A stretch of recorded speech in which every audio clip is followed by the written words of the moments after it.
Welcome to U.S. Election Bulletin. U.S. Republican presidential candidate Donald Trump and his wife Melania cast their votes recently at the Mandel Recreation Center in Palm Beach, Florida. Trump spoke to the media afterward, expressing confidence about the election. He noted, "I feel very confident. It looks like Republicans have turned out in strong numbers," and mentioned he was honored to see the long lines of voters waiting to cast their ballots. Wearing his signature red "Make America Great Again" cap, Trump again criticized electronic voting machines, arguing they were less secure than paper ballots. He claimed that using paper ballots, voter ID, and one-day voting would make results faster and more secure. If they would use paper ballots, it would all be over by 10 o'clock, he told reporters.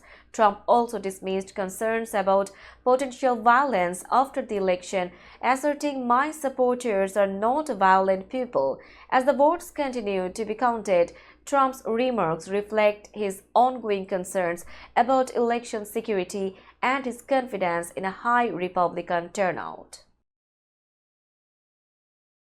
Trump, confident of big victory, expects no violence in election aftermath.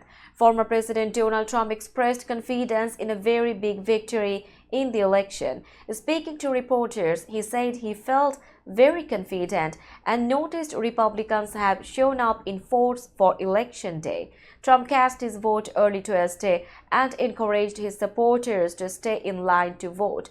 When asked about possible violence after the election, Trump dismissed it, saying, "Of course there will be no violence," adding that his supporters are not violent people, and he certainly does not want any violence. The former president called this his best campaign, crediting good policy and saying the top issue was the border, with inflation next. When asked if this would be his final campaign, Trump suggested it likely would be, calling it a sad but fulfilled reality. The comments come as Trump waits for election results, expecting a strong outcome for his campaign. A man was arrested at the U.S. Capitol Visitor Center during security screening on Election Day. Capitol Police reported that the man smelled like fuel and was carrying a torch and a flare gun. As a result, the Capitol Visitor Center was closed for the day while police conducted an investigation. Although Congress was not in session, the House planned to hold a brief procedural meeting later in the evening. Security measures had been increased across Washington, D.C., with the Department of Homeland Security warning of potential attacks and threats to key institutions, including the Capitol. DHS and the FBI issued bulletins before the election, cautioning that domestic violent extremists might attempt to disrupt the electoral process.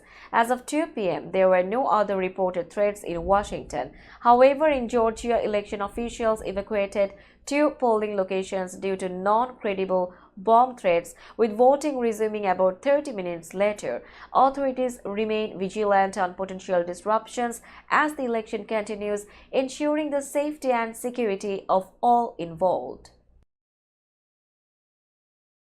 A Cobb County judge in Georgia extended voting hours at 2 locations due to equipment problems that caused delays earlier today. Voting sites at Mount Paran Church of God and Kell High School in Marietta, Georgia, were ordered to remain open until 7:20 p.m., 20 minutes later than the usual 7 p.m. closing time.